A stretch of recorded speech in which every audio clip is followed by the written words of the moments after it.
ज्ञान के दीप जलाए, आशा की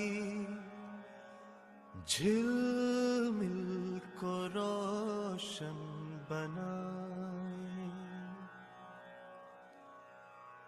ऊंचे उठे और छू ले गगन को,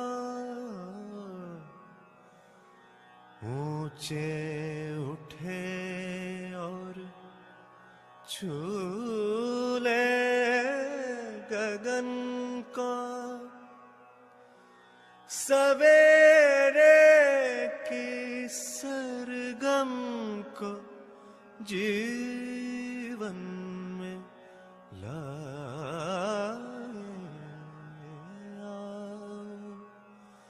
ज्ञान के दीप जलाए। सुन लो दिशाएं बुलाने लगी हैं, हवाएं नए राग गाने लगी है। भूमि स्वर्गतां यातु मनुष्यो यातु देवतां, धर्मो सफलतां यातु नित्यं यातु शुभोदयम्। सभी को नमस्ते, सुप्रभात, हरिहर। श्रद्धेय बाबा जी को नमन और बाबा जी के प्रति कृतज्ञता। आज के सत्र में आप सभी का स्वागत। कल से हम रविकांत भैया से व्यवहारवादी समाजशास्त्र इस पुस्तक पर सार रूप में प्रस्तुति सुन रहे हैं। तो इसी कड़ी को आगे बढ़ाते हुए मैं आज के सत्र में भैया जी का स्वागत करती हूँ और भैया को निवेदन करती हूँ कि वो अपनी प्रस्तुति रखे। रविकांत भैया। सभी को नमस्ते। कल हम लोगों ने बातचीत की थी और उसमें मूल में मैंने धीरता को स्थापित करने का प्रयास किया था कि हमारे जीने में जो धीरता कैसे आए और कहाँ हमसे चूक हो पा रही है, क्योंकि जो अमानवीय स्वभाव जिसको कहा गया दीनता, हीनता, क्रूरता, उसकी जगह जो हम मानवीय स्वभाव कह रहे हैं, जिसको हम धीरता, वीरता, उदारता कह रहे हैं, फिर अति मानवीय स्वभाव दया, कृपा, करुणा कह रहे हैं, तो मुझे लगता है कि जो शुरुआत होगी वो धीरता से ही होगी। यदि हम धीरता में पारंगत नहीं हो पाए हैं तो वीरता का अभ्यास नहीं कर सकते। यदि हम धीरता वीरता में नहीं आ पाए हैं तो हमसे उदारता नहीं हो सकती, और यदि ये तीनों ही नहीं है तो हमसे दया, कृपा, करुणा भी नहीं हो सकता। तो ये क्रम से जो हमारा अभ्यास होना है अमानवीय स्वभाव से मानवीय स्वभाव की ओर जाना, उसके लिए ये क्रम से ही ये चीजें डेवलप होंगी। यदि हम अमानवीय दृष्टि को बात करें तो वो प्रिय हित लाभ की दृष्टि है, मानवीय दृष्टि की बात करें तो न्याय धर्म सत्य की दृष्टि है। अब इसमें भी देखें तो हम यदि प्रिय हित लाभ से न्याय धर्म सत्य में जाना चाहते हैं तो पहले न्याय दृष्टि ही डेवलप होगी।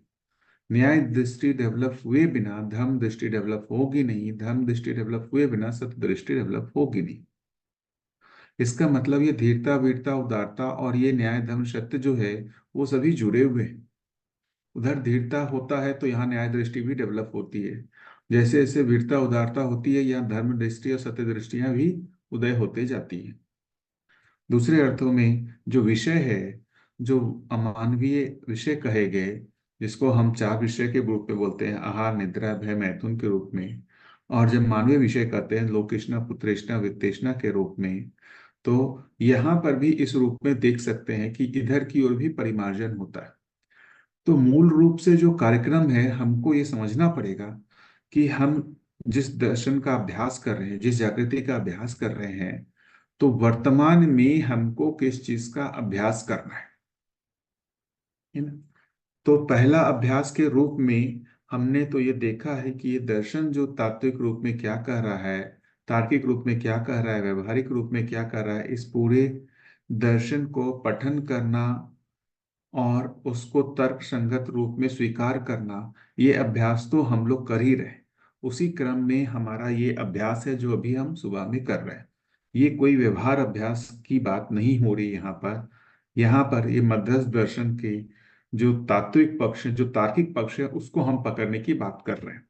लेकिन ये तात्विक पक्ष और ये तार्किक पक्ष यदि ये व्यवहारिक अभ्यास से नहीं जुड़ता है, व्यवहारिकता से नहीं जुड़ता है, स्वयं में परिमार्जन नहीं होगा, स्वयं में विश्वास नहीं होगा। मैं इसी बात को बार बार फोकस करना चाह रहा था।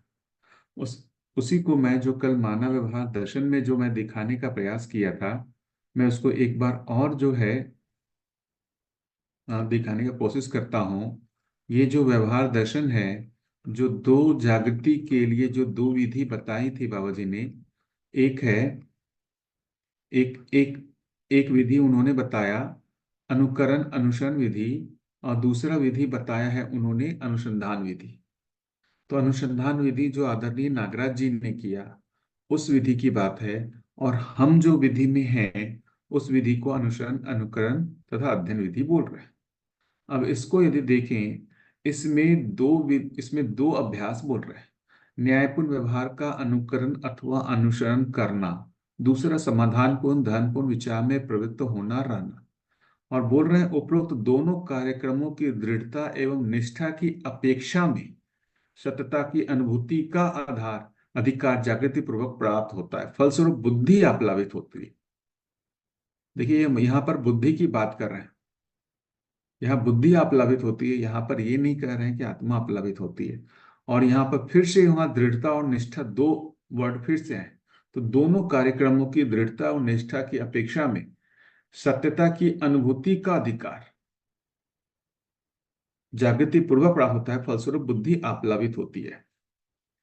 अब ये बोल रहे हैं कि फिर आगे उपरोक्तानुसार जब साधक मान्यतापूर्ण व्यवहार एवं ध्यानपूर्ण विचार में प्रतिष्ठित हो जाता है, तब मनवृत्ति और चित्त तथा बुद्धि सहज क्रियाएं किस प्रकार से संपादित होती हैं, इसका अनुभूति परक वर्णन नीचे दिया गया है।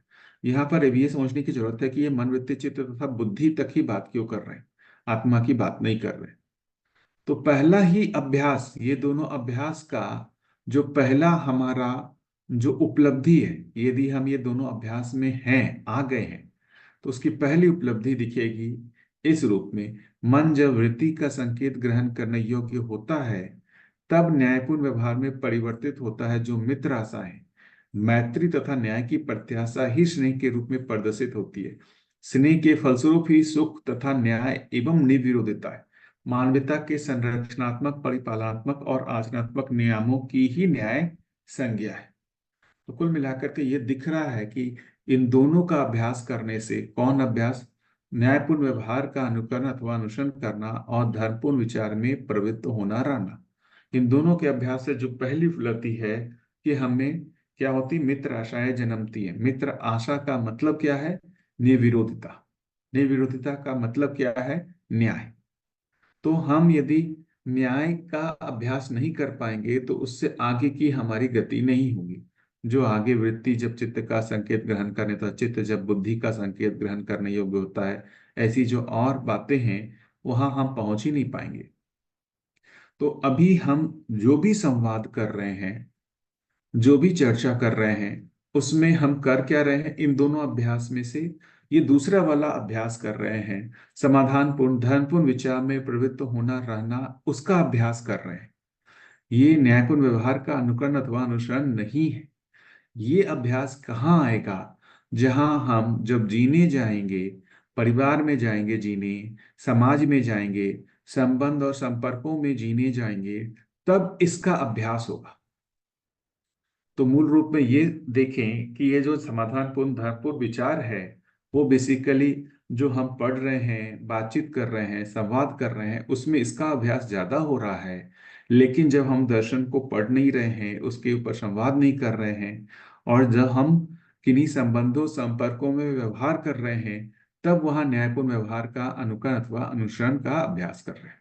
अब अपने को ये समझना पड़ेगा कि हमारे दिनचर्या में हमने इसको तो लेते आया, हम इसका पठन कर रहे हैं, इसका श्रवण करने का कोशिश कर रहे हैं, लेकिन जो हम ये धर्मपूर्ण विचार में प्रवृत्त होने का अभ्यास कर रहे हैं, इसको जीने में अभ्यास में ला रहे हैं या नहीं ला रहे हैं, या जीते समय हम इसको भूल जा रहे हैं कि हमने दर्शन में क्या पढ़ा है नहीं पढ़ा है, वो जीते समय आ ही नहीं रहा है, कुछ भी काम नहीं आ रहा है।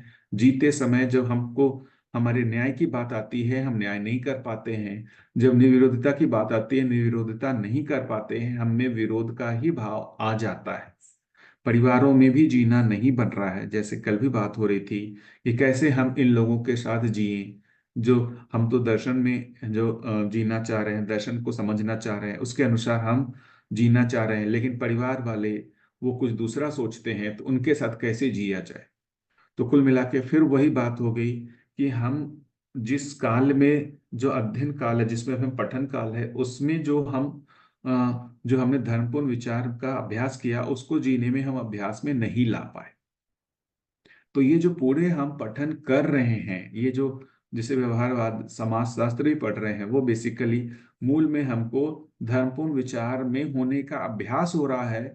साथ ही साथ हमको ये भी दिशा दे रहा है कि न्यायपूर्ण व्यवहार का हमको अभ्यास कैसे करना है।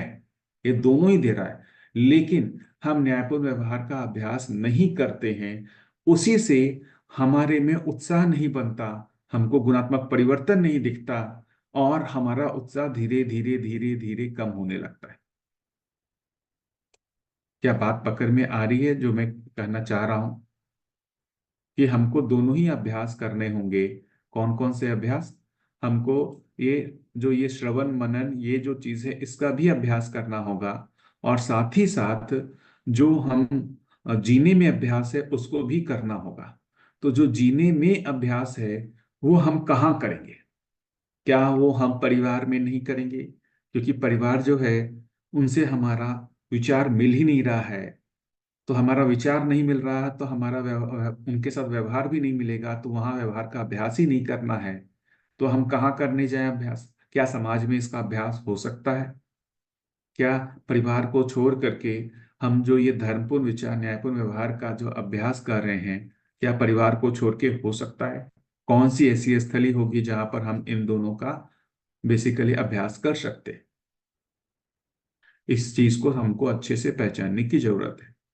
इनफैक्ट ये अनुसरण अनुकरण विधि है। यदि हम इस अनुसंधान विधि को भी पढ़ेंगे, अनुसंधान विधि में भी देखिए यहाँ जो लिखा हुआ है, ये देखिए, साधक या ये जो अतः ऐसी क्षमता, योग्यता एवं पात्रता को उपार्जित करने के लिए अमानवीयता से मानवीयता की ओर और न्यायपूर्ण व्यवहार पूर्वक स्वयं को अपनी स्थिति में पाता है। साधक जब अभ्यास पूर्वक पूर्णतया न्यायपूर्ण व्यवहार व धर्मपूर्ण विचार में प्रतिष्ठित हो जाता है, तो तत्काल ही ऐसी तात्विकता सहित प्रतिभा संपन्न साधक देव मानव एवं दिव्य मानवता के लिए जो शेष जागृति है, उसकी पूर्ति हेतु चैतन्य पक्ष की क्षमता को विकसित करना आरंभ कर देता है। मतलब अनुसंधान विधि में भी ऐसा बाबा जी कर रहे हैं कि जब वो अभ्यास पूर्वक पूर्णतया न्यायपूर्ण व्यवहार व धर्मपूर्ण विचार में प्रतिष्ठित हो जाता है, तब ऐसी तात्विकता सहित प्रतिभा संपन्न साधक देव मानव और दिव्य मानवता के लिए प्रयास करने लगता है। मतलब अब वो मानवीयता से संपन्न हो गया है। मानवीयता से संपन्न होने का मतलब न्यायपूर्ण व्यवहार, धर्मपूर्ण विचार है। तभी वो देव मानव और दिव्य मानवता के लिए काम करता है, और उसके लिए ही व्यापकता में संपूर्ण प्रकृति व्यापकता का अनुभव करता है। तो ये बार बार हर दिशा कोण से देखेंगे, चाहे ये अनुसंधान विधि हो या अध्ययन विधि हो, वहां पर दोनों ही जगह ये क्यों लिखा गया है, न्यायपूर्ण व्यवहार और धर्मपूर्ण विचार, दोनों ही जगह उसका ही अभ्यास है। यदि हम पहले के उसमें समाधि का रास्ता जो अष्टांग योग है उसमें भी देखें, तो उनका पहला स्टेप है यम नियम। और यम नियम देखेंगे तो पूरा जो है वो धर्मपूर्ण विचार और न्यायपूर्ण व्यवहार का ही अभ्यास है। उसमें ही जो देखेंगे क्या अभ्यास है, सत्य, अहिंसा, आस्ते, अपरिग्रह, ब्रह्मचर्य, ये सभी जो है जीने के ही अभ्यास है। तो फिर इसको अपनी बात करें कि इसको जो बुद्धि की तीन स्थितियों के बारे में जो कहा गया है, ये अल्प विकसित, अर्ध विकसित और विकसित, जिसमें बोल रहे हैं कि जहां पर जीवन में इच्छा पूर्वक विचार एवं आशावादी प्रवृत्ति हो, तो इसे अल्प जागृत की संज्ञा दी जाती है। इस दशा में मन वृत्ति चित्त तंत्रित होते हैं। यहाँ यहाँ नहीं लिखा कि बुद्धि से ये क्रियाशील हो रहा है, लेकिन चित्त से क्रियाशील हो रहा है ऐसा लिखा हुआ है। और उसके बाद जो अर्ध विकसित कर रहे हैं जहां पर, वहां पर मन वृत्ति चित्त बुद्धि तंत्रित हो रहे हैं। तो क्या ये संभावना है कि अल्प विकसित हुए बिना मैं अर्ध विकसित में पहुंच जाऊं और अर्ध विकसित हुए बिना मैं पूर्ण विकसित हो जाऊं? मुझे तो ऐसा नहीं लगता। तो क्या ये संभावना है कि न्याय दृष्टि डेवलप हुए बिना धर्म दृष्टि डेवलप हो जाए, न्याय धर्म दृष्टि डेवलप हुए बिना सत्य दृष्टि डेवलप हो जाए? मुझे तो नहीं लगता। मुझे तो क्रम से ही चीजें लगती हैं। उसी क्रम में बार बार जो हम व्यवहारवादी समाजशास्त्र में जो मैंने जो ध्यान कराया कि ये जो व्यवहार है, ये पहला जो अभ्यास हमको करना है वो कहाँ करेंगे? समाज में करेंगे या परिवार में करेंगे? जो व्यवहार का पहला अभ्यास है, मुझे जो लगता है वो धीरता है। और ये धीरता का प्रथम अभ्यास कहाँ होगा? धीरता का प्रथम अभ्यास होगा जहां हमारा जितना निकटता है, जितने हमारे निश्चित दायित्व कर्तव्य हैं, जहां हमसे अपेक्षाएं जितनी ज्यादा हैं, उतना ही हमारा धीरता का अभ्यास वहां गहराई से हो सकता है। तो इस पूरे दर्शन को जो हम ये पढ़ रहे हैं, है ना, श्रवण कर रहे हैं, इतने तक सीमित ना हो करके ये 24/7, मतलब हमारे हर समय के अभ्यास के रूप में आना पड़ेगा। तो हर समय का अभ्यास कैसे आएगा? जहां पर हम ज्यादा से ज्यादा जीते हैं। हम ज्यादा से ज्यादा कहाँ जी रहे हैं? तो ज्यादा से ज्यादा परिवारों में जी रहे हैं। उससे कम समय ही हम मित्रों के साथ जीते हैं और उससे बहुत कम समय में ही हम संपर्कों में जीते हैं। तो जहां हम ज्यादा से ज्यादा जी रहे हैं, वहीं पर हमको इसका ज्यादा से ज्यादा अभ्यास करना होगा। क्या अभ्यास करना होगा? ये जो निर्विरोधिता का अभ्यास, ये जो मैंने बताया न्यायपूर्ण व्यवहार का अभ्यास, क्योंकि हमारा इंटरेक्शन जहां ज्यादा है, न्यायपूर्ण व्यवहार का अभ्यास भी वहीं ज्यादा होगा। तो बार बार जो हमारे जो भी संबंध हैं उसमें जो हमारे मन मुटाव होते हैं, जहां पर हमारा विरोध का भाव डेवलप हो जा रहा है, इसका मतलब मेरा मन वृत्ति का संकेत ग्रहण नहीं कर रहा है। इसका मतलब है कि हम में सही की जो प्रवृत्ति ये है वो नहीं बन रही है। आवाज कम आ रही है। अच्छा, सभी लोगों को ऐसा है क्या? सभी लोगों के साथ ऐसा है क्या? एक बार ये बता देंगे क्या? और फिर हाँ, रिवीजन। मुझे तो ठीक आ रही है भैया जी। ठीक आ रही है भैया। वही मैंने कहा, एक बार सर्वेक्षण कर ले तो उससे निष्कर्ष कहा जाएगा कि प्रॉब्लम यहाँ है या वहां है आपके end। बाकी लोग को आवाज आ रही है ना ठीक से? नहीं भैया, आवाज ठीक है आपकी। शायद भैया बोल रहे हैं तो उनके इसमें कुछ हो सकता है, साउंड कम किया हो। हाँ, ये हो सकता है। तो भैया जी एक बार आप जो है ना, वो थोड़ा अपना देखिएगा, वॉल्यूम वो कम तो नहीं है, उसको थोड़ा सा बढ़ा लीजिएगा तो शायद आवाज अच्छे से आए। जी। तो हम, जैसे मैं अपनी ही बात करूं, जब तक जैसे मान लीजिए आप लोगों में से ही है ना, मतलब आप लोगों में से किन्हीं के साथ भी मैं फोन पे बातचीत कर रहा हूँ, व्यवहार कर रहा हूँ, तब तक पता नहीं चल रहा कि मैं आपके साथ न्याय कर रहा हूँ या नहीं कर रहा हूँ। लेकिन मैं आपके साथ परिवार रूप में आके रहने लगूं या फिर पड़ोसी के रूप में रहने लगूं, तो कुछ दिनों में पता चलने लगेगा कि हमारे आपके बीच में न्याय हो रहा है या नहीं हो रहा है। हमारे आपके बीच में निर्विरोधिता हो पा रही है या ना नहीं हो पा रही। जैसे मैं तो बता सकता हूं कि मैं जहां भी गया, चाहे अमरकंटक हूं रहूं या उससे पहले देवघर रहूं, मैंने देखा कि मुझसे चूक हो गई। क्या चूक हो गई? न्यायपूर्ण व्यवहार में नहीं रह पाया। चाहे परिवार हो या जो भी जिनके साथ भी मैं जी रहा हूँ, वो दर्शन के ही लोग हैं, उनके साथ ही मैं इस चीज को नहीं कर पाया। मुझे देखा कि मेरा तो मन जो है वृत्ति का संकेत ग्रहण नहीं कर पा रहा है। मुझ में निर्विरोधता के जगह विरोध का भाव आ ही जा रहा है। मुझ में पहले जो होता है शुरुआत, मानसिक विरोध के रूप में वो डेवलप हो जाता है। और यदि वहीं पर हम सतर्क नहीं रहे कि मुझ में ये मानसिक विरोध डेवलप हो रहा है, तो वो भविष्य में कायिक वाचिक रूप में भी उसके होने की संभावना बनी ही रहती है। तो जो पहला जिसको कर रहे हैं सतर्कता, जो तीन कर रहे हैं सतर्कता, सजगता, सहजता। सतर्कता का मतलब कि हमसे चूक होनी शुरुआत हो गई है। क्या चूक होनी शुरुआत हो गई है? कि मानसिक रूप में ही मुझसे अन्याय होना शुरू हो गया है। हो सकता है कि मैं कायिक वाचिक रूप में उसको व्यक्त नहीं कर रहा हूं और सामने वाले को ये नहीं दिख रहा हो कि मैं उसका विरोध कर रहा हूं, लेकिन मानसिक रूप में हो गया है। तो वो धीरे धीरे धीरे धीरे वो विरोध डेवलप होता है और एक समय के बाद जो है वो विस्फोट होता है, वहां कायिक वाचिक रूप में भी व्यक्त हो ही जाता है।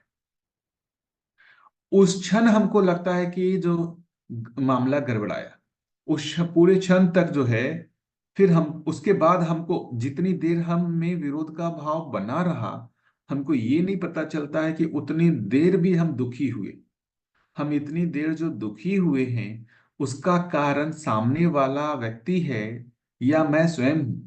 जो मुझ में विरोध का भाव डेवलप हुआ, इस विरोध के भाव जो मुझ में डेवलप हुए हैं, उसका कारण कहीं ना कहीं सामने वाले के जो सोच विचार है, उसका जो कार्य व्यवहार है, हम उसको मानते रहते हैं कि उसके सोच विचार कार्य व्यवहार के कारण मुझ में ये विरोध का भाव डेवलप हो रहा है। जबकि इसके मूल में ये मैं स्वयं कारण हूं। क्या कारण हूं?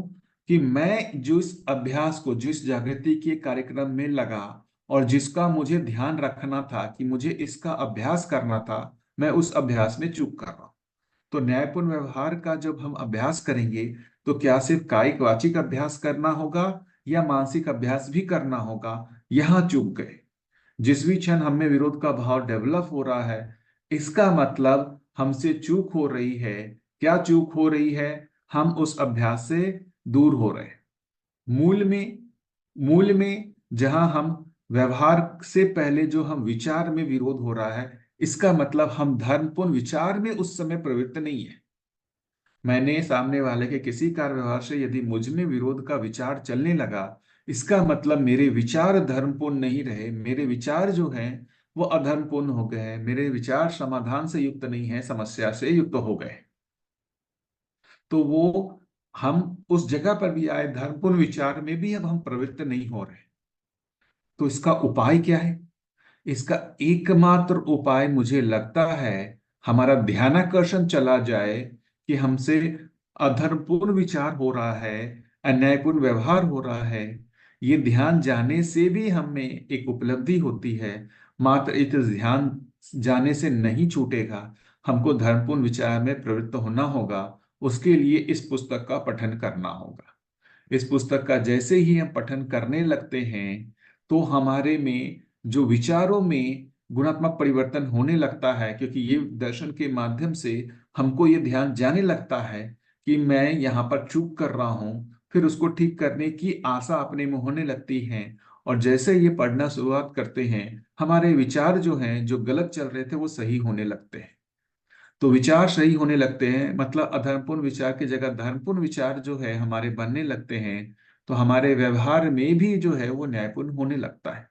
तो मैं बार बार, जितनी बार भी मुझ में विरोध का भाव आता है, मैं खोल करके खास कर दर्शन के इस बुक को, इस पाठ को पढ़ने लगता हूँ।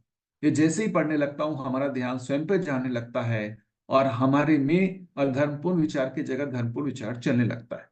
तो ये बार बार पुनरावृत्ति करते रहना, जब भी हम डिरेल हों इस बुक पर आ जाए, जब भी हम दुखी हों, किसी से परेशान हो, इस बुक पर आ जाए। यही एकमात्र प्रवृत्ति लगती है धर्मपूर्ण विचार में प्रवृत्त होने की। क्या ये आप लोग भी इसे सहमत हैं या आप लोग कैसा सोचते हैं? कैसा अभ्यास कर रहे हैं जीने में इन दोनों चीजों का? वो मैं आप लोगों से भी सुनना चाहूंगा। नमस्ते भैया। जी। सभी को नमस्ते। भैया, न्यायपूर्ण व्यवहार और धर्मपूर्ण विचार, इसको थोड़ा खोलिए। ये कैसे आएंगे? जैसे अभी हम जितना सोच रहे हैं, जैसे अभी अभी आप जो ये भी समझना चाह रही है कि भाई मैं, ये क्या है, तो इसका मतलब हम इन विचारों को कोई सही दिशा देना चाह रहे हैं। क्या सही दिशा देना चाह रहे हैं? तो परिवार में मेरा जीना कैसा हो, परिवार में मेरा जीना कैसा हो, परिवार को एक व्यवस्था के रूप में पहचानना।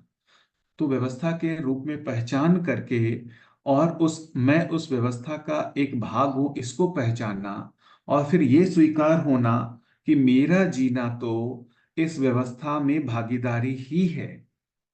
इस इस तरीके के जो हम विचार को फैलाने का प्रयास कर रहे हैं, उसी को ही कह रहे हैं धर्मपूर्ण विचार में प्रवृत्त होना।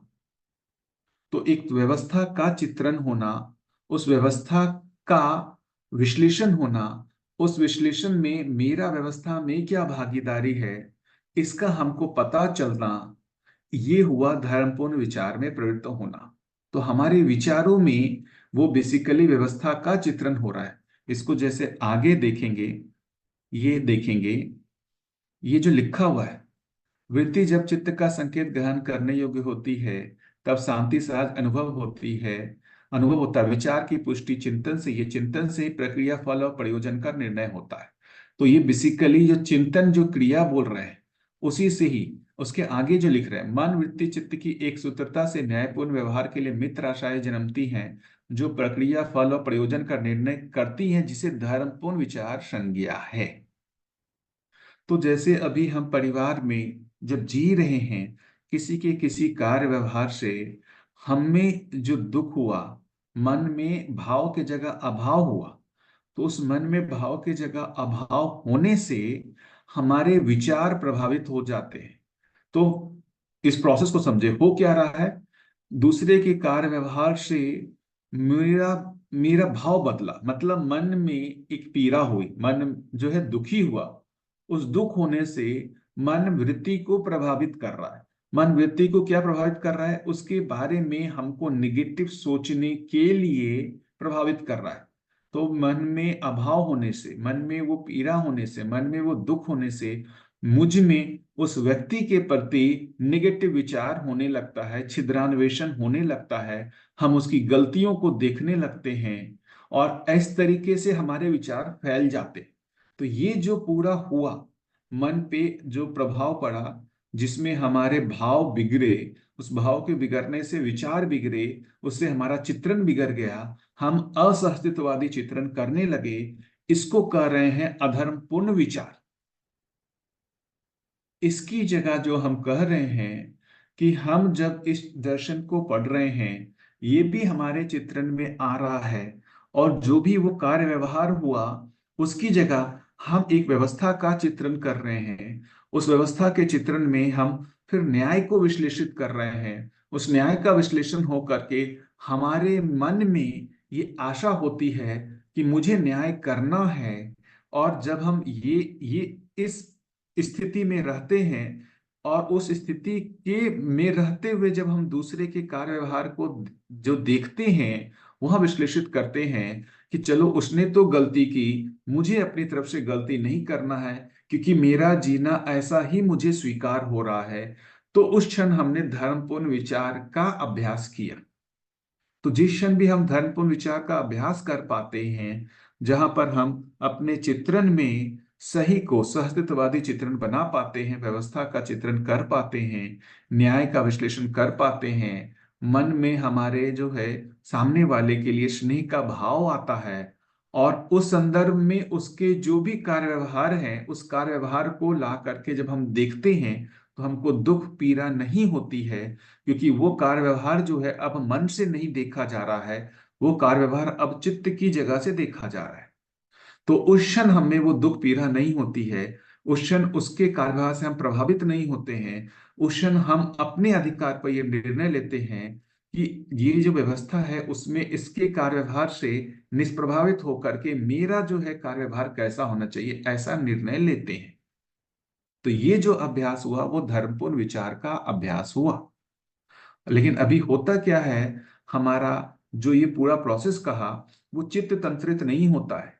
चित्त में बेसिकली ये जो सही का सहस्तित्ववादी चित्रण, वो हमारा कहते हैं, वो नहीं खुलता, न्याय का विश्लेषण नहीं होता है, हमारे में स्नेह की आशा नहीं बनती है मन में।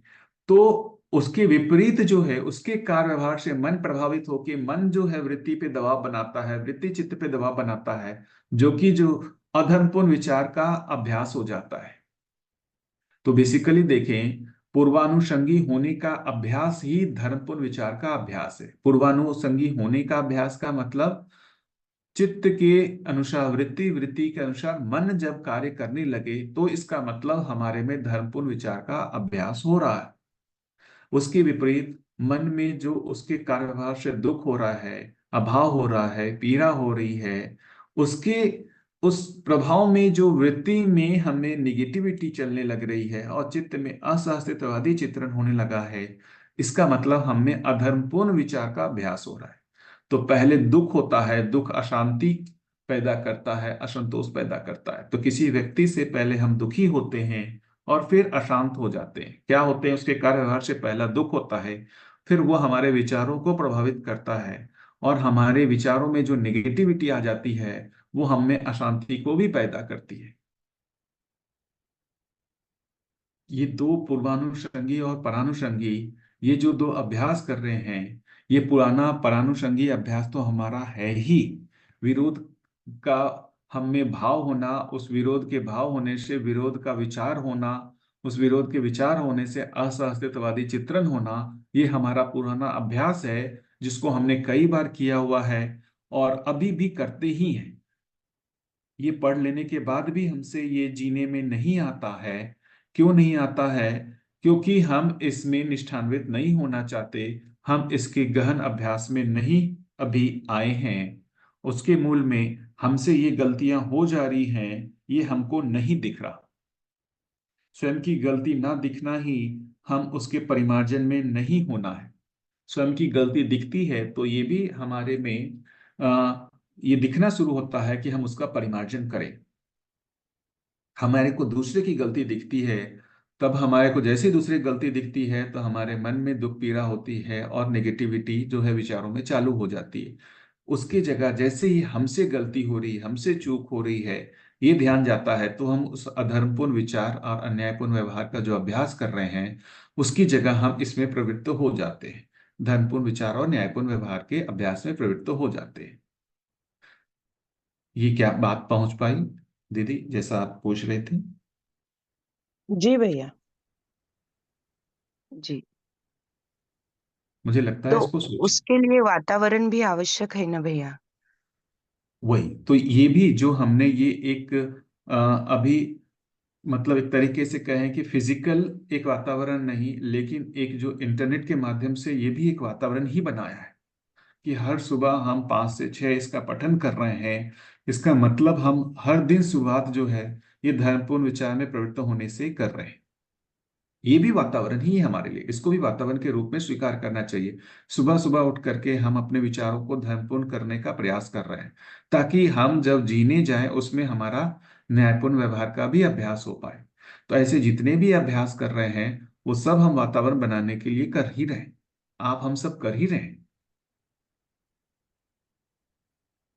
इसकी जगह और भी अच्छा हो जाए कि ये जो दिनचर्या में 1 घंटा जो हमको मतलब इंटरनेट के माध्यम से हमको जो ये करना पड़ रहा है, ये वातावरण बनाना पड़ रहा है, यदि जिस जगह पर हम 24 आवर्स लग रह रहे हैं उसी जगह पर यदि ऐसा वातावरण बन जाए तो और भी सुखद हो, और भी सुखद हो। जी दीदी। जी, धन्यवाद भैया।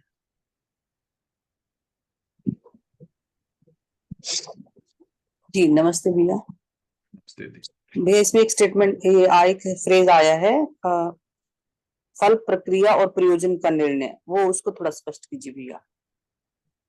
देखिए वही तो कह रहे हैं ना, चिंतन प्रक्रिया मतलब जो व्यवस्था को समझना, उसमें भागीदारी होना, तो उसमें स्वयं का क्या भागीदारी है, क्या प्रोसेस है, ये समझ में आना है ना, उसका क्या प्रयोजन है, उसको जीना, उसके जीने से क्या उसके फल परिणाम आए, उसको पहचानना। तो ये सभी उससे निश्रित होते हैं। जैसे मैं अभी इसकी शुरुआत कैसे होगी, तो जो मैं धर्मपूर्ण विचार का अभ्यास कर रहा हूँ फिर मैं उसको जीने में कोशिश करता हूँ। तो जब मैं जीने में कोशिश करता हूँ तो देखता हूँ कि उसके फल परिणाम में उभय तृप्ति नहीं हुई, मेरा भी तृप्ति नहीं हुआ, सामने वाले का भी तृप्ति नहीं हुआ। तो इसके मूल में ढूंढने जाऊंगा कि कहाँ पर मेरे से चूक हो रही है। तो बार बार हमसे ये चूक होगी कि मतलब इस जगह पर व्यवस्था में पहचानने में हमसे चूक हो गई। तो ये बार बार जो वो बेसिकली चिंतन का मतलब हुआ कि जो वास्तविकताएं हैं वो वास्तविकताओं का पहचान होना, उन वास्तविकताओं की व्यवस्थाओं की पहचान होने से उस व्यवस्था का मैं एक भाग हूं, उस व्यवस्था के अंगभूत भाग होने से इस व्यवस्था में मेरी क्या भागीदारी है ये भी हमको समझ में आता है। तो स्वयं का प्रयोजन समझ में आता है, व्यवस्था का प्रयोजन समझ में आता है। तो ये देखेंगे, परिवार को जब हम व्यवस्था के रूप में देखने का प्रयास करेंगे तो परिवार अपने आप में एक व्यवस्था तो है ही, लेकिन वो संपूर्ण व्यवस्था नहीं है, वो उससे बड़ी व्यवस्था का एक पार्ट है। तो हम यदि देखने जाएंगे तो हमको पूरा एक विश्व परिवार ही एक सबसे बड़ी व्यवस्था दिखेगा। तो विश्व परिवार एक सबसे बड़ी व्यवस्था दिखेगी, उस बड़ी व्यवस्था के अनुभूत एक ये छोटी व्यवस्था परिवार दिखेगी। उस परिवार व्यवस्था में मैं एक इकाई हूं, उस व्यवस्था का एक इकाई हूं, मुझे वो दिखेगा। इस व्यवस्था में मुझे ये दिखेगा कि वह परिवार व्यवस्था का प्रयोजन इस पूरे विश्व परिवार व्यवस्था के लिए क्या है, उस परिवार व्यवस्था में मेरा स्वयं का प्रयोजन क्या है, इस व्यवस्था का ये जो मैं प्रयोजन समझ में आता है तो इस व्यवस्था में होने का प्रक्रिया क्या होगा, मैं इस व्यवस्था में कैसे भागीदार होगा, परिवार जो है विश्व परिवार व्यवस्था में कैसे भागीदार होगा, उसका क्या मैकेनिज्म होगा, ये सब हमको समझ में आता है। मुझे तो यही लगता है। जी भैया, एकदम स्पष्ट हुआ। तो हम व्यक्ति के साथ न्याय करते का जब अभ्यास करना शुरुआत करेंगे धीरता का, तो हमारा, मुझे जो लगता है कि वो हमारा ध्यान व्यवस्था की ओर कराता है कि हम एक व्यक्ति से जो हम अभ्यास कर रहे हैं जीने का धीरता का, वो धीरे धीरे धीरे धीरे फैलेगा धर्म दृष्टि में। तो एक व्यक्ति से अभ्यास करने में जो हम बार बार सतर्कता का प्रयास कर रहे हैं कि मैं इसके साथ धीरता में जीऊं, मैं इसके साथ धीरता में जीऊं, और कुछ आंशिक रूप में जब हम अभ्यास कर पाते हैं और जो कुछ सफलता मिलती है, उससे धीरे धीरे हमारा धर्म दृष्टि डेवलप होता है, व्यवस्था का दृष्टिकोण डेवलप होता है। तो हम अब उस परिवार को एक व्यवस्था के स्वरूप में देखने शुरू करते हैं। अभी हम परिवार को व्यवस्था के रूप में नहीं देख पाते हैं। तो हम व्यक्ति के साथ जो निर्वाह कर रहे होते हैं ना, वो इंडिविजुअल व्यक्ति को केंद्र में रख करके उसके साथ न्याय करना है ऐसा सोचते हैं। हम जो न्याय सोचते हैं व्यक्ति को केंद्र में रख के सोचते हैं, व्यवस्था को केंद्र में रख के नहीं सोच पाते। तो मूल में व्यवस्था है, उस व्यवस्था में मैं और वो दो एक इकाई हैं। व्यवस्था का मतलब है ही है कि इस व्यवस्था में मेरी कुछ भागीदारी है, इसकी कुछ भागीदारी है, और उस भागीदारी के क्रम में ही हम दोनों के बीच में व्यवहार हो रहा है। तो हम दोनों के बीच में जो व्यवहार हो रहा है वो हम दोनों से बड़ी एक व्यवस्था है, उस व्यवस्था के संदर्भ में हम दोनों के बीच में हो रहा है, क्योंकि हम दोनों ही अपने आप में एक सबसे बड़ी व्यवस्था नहीं है। तो ये व्यवस्था के अर्थ में पहचान होना, जैसे मान लेते हैं पति पत्नी के बीच में व्यवहार हो रहा है, तो ये पति पत्नी के व्यवहार में समझना होगा कि ये पति पत्नी जो है इससे एक बड़ी व्यवस्था जो है परिवार व्यवस्था है उसमें भागीदार है। ये परिवार उससे बड़ी व्यवस्था है, समाज उसमें भागीदार है, समाज उससे बड़ी व्यवस्था है जिसको हम लोग अखंड समाज सार्वभौम व्यवस्था करें उसमें भागीदार है। तो यदि पति पत्नी के बीच में व्यवस्था नहीं बन पा रही है तो क्या होगा, परिवार में व्यवस्था नहीं बनेगी। सिंपल है, पति पत्नी के बीच में न्याय नहीं हो रहा है, उनमें विरोध हो रहा है, उनमें अव्यवस्था हो रही है, वो एक दूसरे से झगड़ा कर रहे हैं, क्या परिवार में व्यवस्था बन पाती है?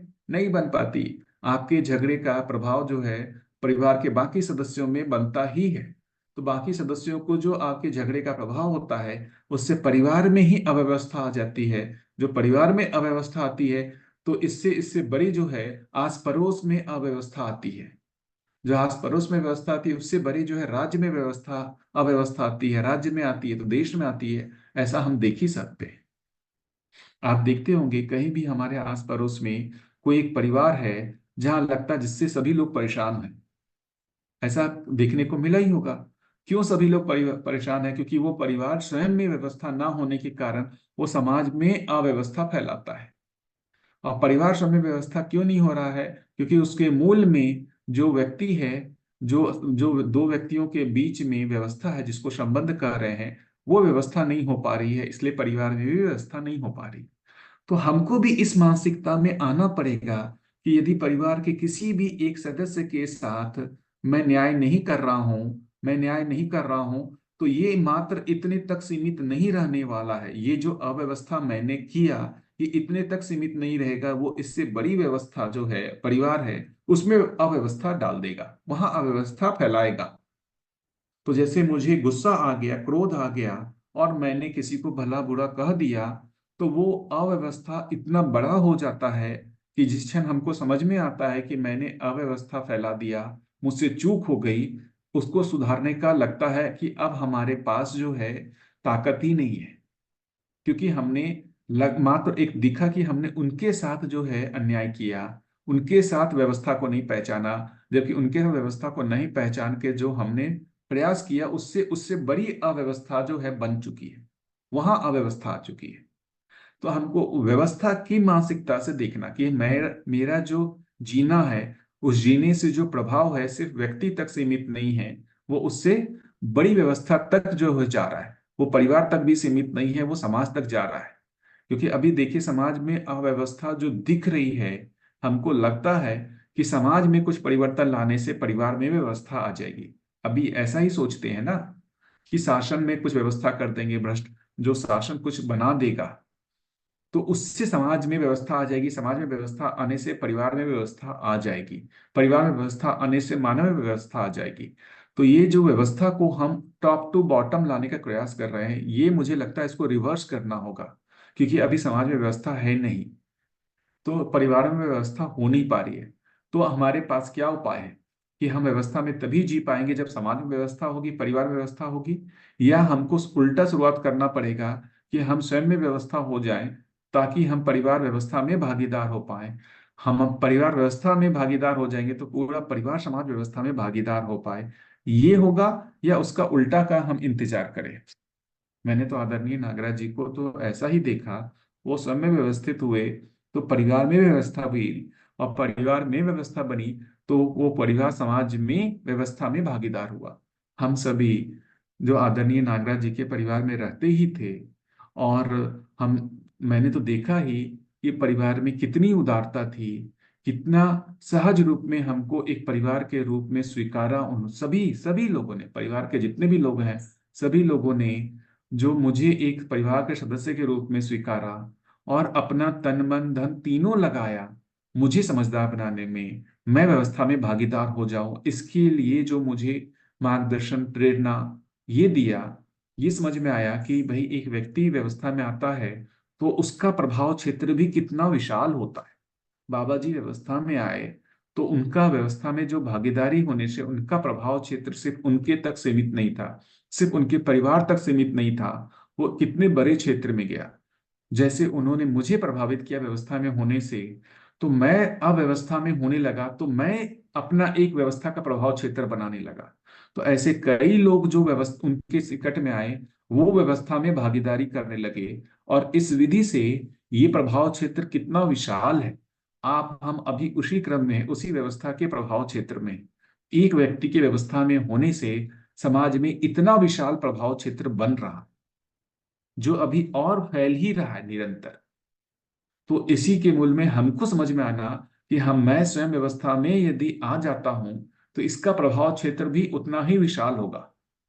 तो ये हो गया, हम एक बड़ी व्यवस्था को ध्यान में रखते हुए वर्तमान में हम व्यवस्था में जब आते हैं तो इसका भी सुख होता है कि जब मैं व्यवस्था को मानसिकता में रख करके जब अपने कार्य व्यवहार को नियंत्रित करता हूं, संतुलित करता हूं, इसका प्रभाव क्षेत्र इतना विशाल होता है, उसकी तृप्ति मिलती है। तो क्रम से धीरे धीरे धीरे धीरे हम पहले स्वयं में व्यवस्था होते हैं, परिवार में जब व्यवस्था होते हैं, स्वयं में तृप्ति होने लगती है कि यार मैं इतनी छोटी व्यवस्था में भागीदार हो पाया। इतनी छोटी व्यवस्था में जब हम भागीदार होते हैं, स्वयं में संतुष्टि होती है कि मैं न्याय कर पाया परिवार में। तो जब हम परिवार में न्याय कर पाते हैं, उस व्यवस्था में भागीदार हो पाते हैं, तो हमारे में स्वयं से ही प्रेरणा होती है कि मैं इससे बड़ी व्यवस्था में भागीदार करूं। उत्साह बनता ही है, अपने आप उत्साह बनता है कि मैं और लोगों के साथ भी न्यायपूर्वक जीऊं। वो परिवार तक सीमित रहता ही नहीं है। इसी व्यवस्था केंद्रित मानसिकता में जब हम आने लगते हैं, इसी को हम कह रहे हैं लोकेशना। ये व्यवस्था केंद्रित मानसिकता में आकर के जब हम जीने का अभ्यास करना लगते हैं, इसको बोलते हैं लोकेशना।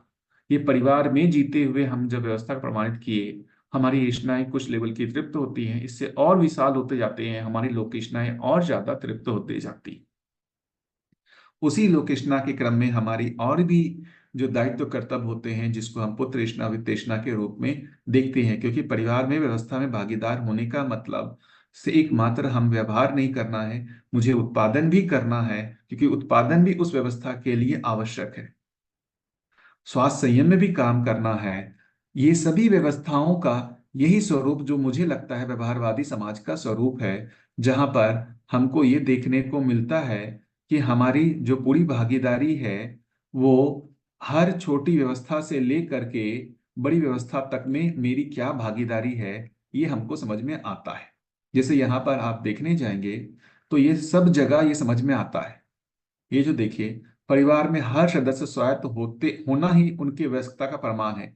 ऐसे प्रमाण संपन्न परिवार के रूप में स्थिति परस्परता में ही संबंधों का पहचान, मूल्यों का निर्वाह, मूल्यांकन और उभय तृप्ति, जिसका नाम विश्वास है, प्रमाणित होता है एवं निरंतरता बनी रहती है।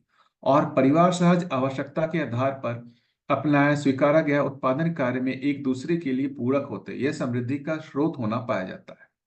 फिर यही परिवार से हम जो इससे और बड़ी व्यवस्था है उसमें हम भागीदार होने लगते हैं। तो इन्हीं सभी ये जो 5 आयाम है, ये जो जो 5 आयाम, शिक्षा, संस्कार, उत्पादन, विनिमय, न्याय, सुरक्षा, स्वास्थ्य, संयम, इन सभी 5 आयामों को हम जब 10 सोपानी परिवार व्यवस्था के अर्थ में देखने लगते हैं और छोटी व्यवस्था पर पहले उसको सुनिश्चित करते हुए उससे बड़ी व्यवस्था में जब हम भागीदार होने लगते हैं, इसी को हम कह रहे हैं कि हम जो है व्यवस्था में भागीदार हो रहे हैं। यही है धर्मपूर्ण विचार। तो धर्मपूर्ण विचार और विशाल होता जाता है, और विशाल होता जाता है। ठीक है। और मुझे लगता है कि यही इस पूरे चैप्टर में ये दिया गया है। ये जो चैप्टर है, मुझे लगता है कि इसको एक बार पठन वापस करना चाहिए, है ना। ये सारे संबंधों को पहचानना कैसे किया है ये दिया हुआ है, क्योंकि ये पढ़ते हैं तभी हमारे में वो वो फैलता है। मतलब हमारा पूरा विचार फैलता है, धर्मपूर्ण विचार हमारे हो पाते हैं। ये सारे व्यवस्था संबंध, ये भाई बहन संबंध, ये पहले तो परिवार में पहचानना, फिर उससे विशाल क्षेत्र में पहचानना। ये जो लिखा है कि एक परिवार 10 व्यक्ति का होना, ऐसे 10 व्यक्तियों से एक व्यक्ति को सभा प्रधान विधि के रूप में स्वीकारा जाता है। तो ये 10 परिवार में एक एक व्यक्ति 10 व्यक्ति के रूप में, ये परिवार समूह के रूप में। तो इस चैप्टर के आप एंड में देखेंगे, है ना, यही इसका स्वरूप है। इस चैप्टर के एंड में देखें या फिर इसकी शुरुआत में वो दिया हुआ है।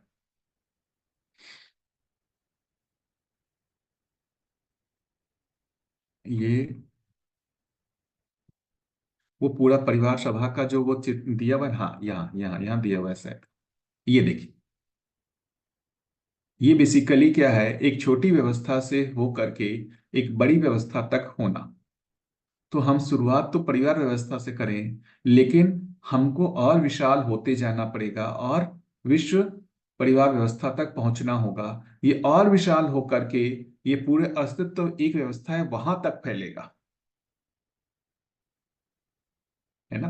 तो मुझे तो लगता है कि धर्मपूर्ण विचार में प्रवृत्त होने रहने का मतलब है व्यवस्था केंद्रित मानसिकता में आना, छोटी व्यवस्था को पहचानना, वो छोटी व्यवस्था वो उससे बड़ी व्यवस्था का एक पार्ट है उस रूप में पहचानना, वो बड़ी व्यवस्था उससे भी बड़ी व्यवस्था का पार्ट है इस रूप में पहचानना, और यहाँ से होते हुए पूरे जो विश्व परिवार व्यवस्था को पहचानना, और ये इससे भी बड़ा जो एक कर रहे हैं अस्तित्व ही सबसे बड़ी व्यवस्था है वहां तक जाओ पहुंचना। तब हम जो है न्याय धर्म सत्य की दृष्टि तक पहुंच पाएंगे। तो इसका अभ्यास कैसे होगा, बार बार हम इसको पढ़ेंगे तो हमारे में व्यवस्था का चित्रण धीरे धीरे धीरे धीरे बनता है। मैं तो ऐसा ही प्रोसेस में लगा हुआ हूं, इसी के माध्यम से मुझ में व्यवस्था की मानसिकता मैं देख रहा हूं कि धीरे धीरे बन रही है। जैसे परिवार में ही कोई एक सदस्य जो है वो कुछ गलत कार्य व्यवहार कर रहा है, तो मैं अब धैर्यपूर्वक ये कोशिश करता हूं कि वो कैसे सही करने लग जाए, वो समझदार कैसे हो, वो न्याय करने योग्य कैसे हो। यही मेरी इस परिवार व्यवस्था में भागीदारी है। इसी इसी मानसिकता में मैं आ जाता हूँ। वरना यदि मैं बेसिकली पहले क्या हो रहा हूं कि यदि मुझे व्यवस्था का चित्रण नहीं है तो मैं स्वयं दुखी होकर के उसके बारे में निगेटिव सोचने लग रहा हूँ। वो बेकार आदमी है, कचरा है, उसको मेरे को दुखी करना है, उसने मुझे दुखी किया तो उसको कुछ उटपटांग बोल करके हमको दुखी करना है। इसका मतलब हो गया हमने धीरता का अभ्यास नहीं किया है, इसलिए मैं वापस दीनताहीनता क्रूरता में चला जाता हूँ।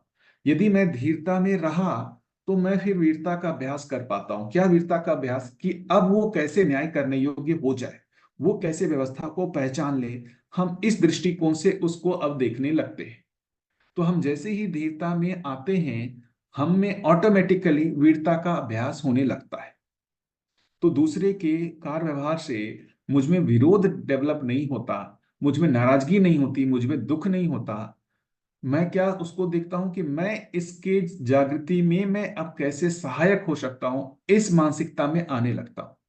जब ऐसी हमारी मानसिकता होने लगे तब ये समझिए कि मैं धीरता का अभ्यास कर पा रहा हूं। यदि हमारी मानसिकता ऐसे हो जा रही है कि उसके कार्य व्यवहार से मैं दुखी हो जा रहा हूं और उसके लिए मैं निगेटिव सोच रहा हूं, इसका मतलब अभी हम धीरता में भी नहीं आए। हमारा इसका मतलब क्या काम करना है? अभी हमको धीरता का ही अभ्यास करना है, धर्मपूर्ण विचार का अभ्यास करना है। उससे प्रभावित हुए बिना हम यदि स्वयं स्थिर हो पाते हैं, धीरता में स्थिर रह पाते हैं, हम हमें दुख नहीं होता है, अशांति नहीं होती है, तब हम उसके लिए कैसे पूरक हो पाए, कैसे सहयोगी हो पाए, यही मानसिकता होती है। और उस मानसिकता में जब हम अभ्यास करने लग जाते हैं तो हम वीरता का अभ्यास कर रहे होते हैं। जब हम ऐसे परिवार में सुनिश्चित कर लेते हैं कि मैं धीर रहते हुए इन परिवार सदस्यों के साथ वीरता का अभ्यास कर पा रहा हूं, तो ये परिवार से बाहर अब समाज तक फैलता है। हम समाज के लोगों के जीवन जागृति के लिए भी काम करने लगते हैं और अपने तन मन धन को लगाने लगते हैं। तो हमारे में उदारता जो है उसका अभ्यास प्रारंभ हो जाता है। इसी विधि से मुझे लगता है कि हमारे स्वभाव में क्रम से गुणात्मक परिवर्तन होता है। तो शुरुआत धीरता से ही होना है। जब भी हमारे से परिवार वालों कि किसी भी परिवार के सदस्य या फिर जीवन विद्या भी परिवार में जिन लोगों से मनमुटाव हो जाए, तो इसका मतलब ये समझना चाहिए कि मैं पहले स्टेप जो पहला परिमार्जन है वहीं पर अभी निष्ठान्वित नहीं हुआ हूं, धीरता में ही निष्ठान्वित नहीं हुआ हूं। ठीक है, आप लोग बताएं, ये कुछ पकड़ में आया जो मैंने अपनी बात रखी? जी भैया जी, बहुत ही अच्छा बताया आपने कि व्यवस्था को समझना होगा। अभी हम सोचते हैं कि न्यायपूर्ण विचार कर रहे हैं, और व्यवस्था को समझना और धीरता को मतलब धीरता की प्रैक्टिस करना। अ- अब भैया जी, एक स्थिति ऐसी भी आती है कि दोनों पक्ष ठीक काम कर मतलब ठीक से रह रहे हैं, और ऐसा लग रहा है दोनों को मतलब कि न्याय हो रहा है, मतलब ठीक से रह पा रहे हैं, पर सामने वाला मतलब दिखा तो रहा है कि वो ठीक है, खुश है, पर कुछ सालों बाद जैसे अभी आपने कहा विस्फोट हो गया, तो वो कैसे पहचाना जाए कि सामने वाला भी तृप्त है या नहीं है? कई बार ऐसा मैंने देखा है कि नहीं पकड़ में आ रहा, उसके व्यवहार से या उससे तो लग रहा है कि खुश है, हम भी खुश हैं, वो भी खुश है, पर जैसे विस्फोट आपने बताया कि ऑल ऑफ ए सडन की कोई बात उसे बुरी लग गई। अब हमें कैसे पता लगेगा कि उसे बुरी लग गई? अनलेस एंड अनटिल वो बोलेगा नहीं, और फिर बहुत सालों बाद वो बोलेगा।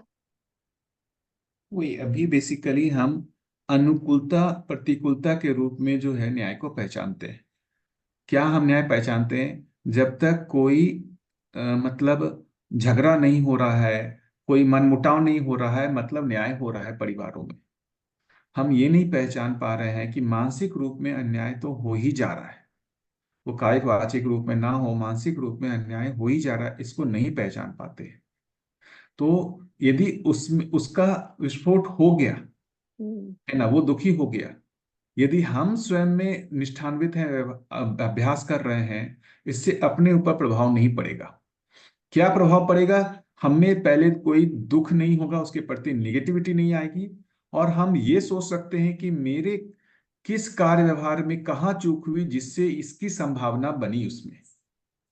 तो हम स्वयं निर्विरोध रहते हैं तो उसके जो भी ये प्रभाव हैं उस प्रभाव का शमन करने योग्य हो जाते हैं, हम उसके आवेशों को पचा पाते हैं। कोई बड़ी समस्या नहीं, वो आवेशित हो जाए, यदि हम धैर्य में बने हुए हैं वो आवेश पच ही जाता है ना। दिक्कत कहाँ होती है, हमें ही वो मानसिक आवेश आ जाता है, उसके आवेश से हमें ही मानसिक आवेश आता है, हमें ही विरोध आ जाता है, हमें ही निगेटिविटी आ जाती है, हमें ही दुख आ जाता है। ये मूल हमारा दुख का कारण है। तो हमको फाइनली अभी अपने स्तर पर पहले स्वयं में व्यवस्थित होना पड़ेगा, तब परिवार में व्यवस्था में भागीदार हो पाएंगे। तो हमको पहले ये पहचानना है कि हम पर इसका क्या प्रभाव पड़ा, हमारे ऊपर इसका प्रभाव पड़ा कि मैं खुद प्रभावित हो गई हूं, ये एक महत्वपूर्ण है। यदि हम पे प्रभाव नहीं पड़ा, उस घटनाओं को हम ठीक करने की क्षमता से संपन्न हो जाते हैं। हम सोचते हैं कि क्या हमारे ऐसे भाषा भाव भंगिमा, क्या चीज ऐसा हुआ जिससे उसमें ऐसे विचार आए, और ये विचार जो है अभी मौखिक रूप में व्यक्त हो रहा है, तो हम उसको करने योग्य हो जाते हैं। और यदि देखेंगे समझदारी, यदि वो विस्फोट हो गया, हमको समझ में आता है कि भाई इसको अब कैसे समन करना है, हम इंतजार करते हैं, उसका आवेश लगातार बना नहीं रह सकता। हम यदि निर्विरोध बने रहते हैं तो उसका आवेश जब शांत होता है, उससे हम शांति और मृदु भाषा में संवाद कर ही पाते हैं कि क्या हो गया था, ऐसा क्यों किया। वो जब हम मृदु भाषा का प्रयोग करते हैं, हम अपनी तरफ से निर्विरोध हो करके जब उनको अप्रोच करते हैं, तो वो भी अपना दुख पीड़ा व्यक्त करते ही हैं कि ऐसा ऐसा हुआ था। तो जब हम स्वयं में स्थिर रह पाते हैं तो उसकी स्थिरता का भी अभ्यास कर पाते हैं। तो हम अपनी जागृति के लिए प्रयास करेंगे, तभी हम दूसरे की जागृति में सहायक हो पाएंगे। क्या हम निष्प्रभावित रह पाते हैं क्या, इसको देखना चाहिए। बहुत सुंदर भैया जी, बहुत अच्छा ध्यानाकर्षण कराया, और अभ्यास करेंगे इसका। बहुत बहुत धन्यवाद। नमस्ते भैया। नमस्ते दी। ये जो चार्ट आपने शेयर किया है, इसमें ये क्या फर्क है भैया, ऊपर संबंध मूल्य है, नीचे भागीदारी है, इसको थोड़ा स्पष्ट करिए। दीदी, इसमें क्या कोई व्यवस्था अपने आप में संपूर्ण है? क्या परिवार ही एकमात्र व्यवस्था है? वो वो सबसे बड़ी व्यवस्था है क्या? तो नहीं, वो परिवार उससे बड़ी व्यवस्था जो एक परिवार समूह है उसका एक छोटा स्वरूप है। जैसे क्या मैं अपने आप में एक व्यवस्था हूं? नहीं, मैं परिवार व्यवस्था का एक इकाई हूं। उसी तरीके से जैसे मैं परिवार व्यवस्था का एक इकाई हूं, ऐसे परिवार समूह के रूप में परिवार एक इकाई है। तो व्यवस्था जो है जब भी हम देखने जाएंगे, हर एक स्तर पर एक व्यवस्था है, और वो स्वयं में व्यवस्थित रहते हुए अपने से बड़ी व्यवस्था में भागीदार है। जैसे सिंपल इसको परमाणविक लेवल पर ही देखें, जैसे हाइड्रोजन अपने आप में एक व्यवस्था है, तभी वो H2O बना पाता है। तो जब H2O बन रहा है, H2O बन रहा है, उसमें हाइड्रोजन एक व्यवस्था में बना हुआ है, ऑक्सीजन व्यवस्था में बना हुआ है, ये दोनों व्यवस्था में बने हुए हैं, तभी इससे बड़ी व्यवस्था H2O बन पा रही है। यदि हाइड्रोजन अपने आप में व्यवस्था ना हो, ऑक्सीजन अपने आप में व्यवस्था ना हो, तो H2O जैसी व्यवस्था बन ही नहीं सकती। ये H2O मॉलिक्यूल के रूप में, अणु के रूप में एक व्यवस्था बनी रहती है। ये यदि H2O मॉलिक्यूल व्यवस्था बनी रहती है तभी पानी बनता है, वरना पानी बन ही नहीं सकता। तो चूंकि मॉलिक्यूलर लेवल पे ये पानी एक H2O मॉलिक्यूल एक व्यवस्था बनी रहती है, तभी उससे बड़ी व्यवस्था पानी बन पाता है। पानी एक व्यवस्था है ही, तभी इतने सारे ये इस धरती पे व्यवस्थाएं दिख ही रही। तो हर स्तर पर एक छोटी व्यवस्था, वो व्यवस्था बनी रहती है, तभी वो उससे बड़ी व्यवस्था बन पाती है, और वो बड़ी व्यवस्था बनी रहती है तभी उससे बड़ी व्यवस्था बन पाती है। तो हर स्तर पर व्यवस्था है, वो व्यवस्था बनी रहने से ही एक बड़ी व्यवस्था बनती है। लेकिन जो भी बड़ी व्यवस्था बन रही है वही सबसे बड़ी व्यवस्था नहीं है, वो उससे बड़ी व्यवस्था में भागीदार है। ऐसा करते करते सबसे बड़ी व्यवस्था जो है, ये पूरा अस्तित्व ही है। अस्तित्व ही सबसे बड़ी व्यवस्था है।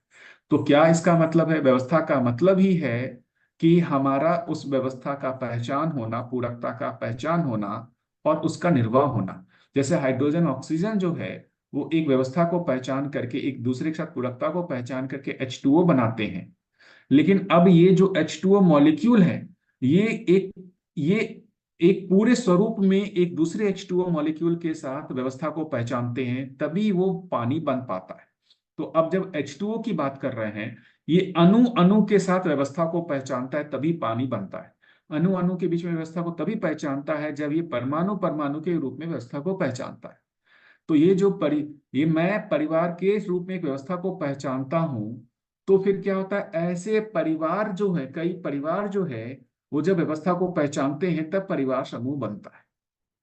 तो मेरा जो परिवार में जो व्यवस्था की पहचान होना, मतलब उसमें निश्चित दायित्व कर्तव्य को पहचानना, वो है व्यवस्था की पहचान होना। और फिर ऐसे परिवार जो आपस में व्यवस्था को पहचानते हैं, तो एक परिवार समूह बनता है। इसी को हर लेवल पर, ये जो 5 आयाम हैं, ये जो शिक्षा संस्कार का काम सिर्फ परिवार में नहीं हो सकता, वो परिवार से लेकर विश्व परिवार तक होगा। न्याय का काम सिर्फ परिवार में नहीं होगा, परिवार से लेकर विश्व परिवार तक होगा। इन सभी आयामों को हर स्तर पे पहचानना ही व्यवस्था को पहचानना। कल इस पे और आगे बात कर सकते हैं, क्योंकि आज समय हो गया है। जी भैया। धन्यवाद भैया, अच्छी तरह से स्पष्टता हो रही है भैया, और पुस्तक पढ़ने से और स्पष्टता होगी। आज के सत्र में बहुत सारे मुद्दे स्पष्ट हो गए हैं। फिर से आपका बहुत बहुत धन्यवाद और सभी की ओर से आपका आभार। तो आज यहाँ रुकते हैं और आज का सत्र यहाँ समाप्त करते हैं। कल फिर से सुबह 5 बजे मिलेंगे। धन्यवाद, सभी को नमस्ते। जी नमस्ते सबको। सभी को धन्यवाद नमस्ते। भैया जी, धन्यवाद धन्यवाद। दीदी, सभी को नमस्ते। सभी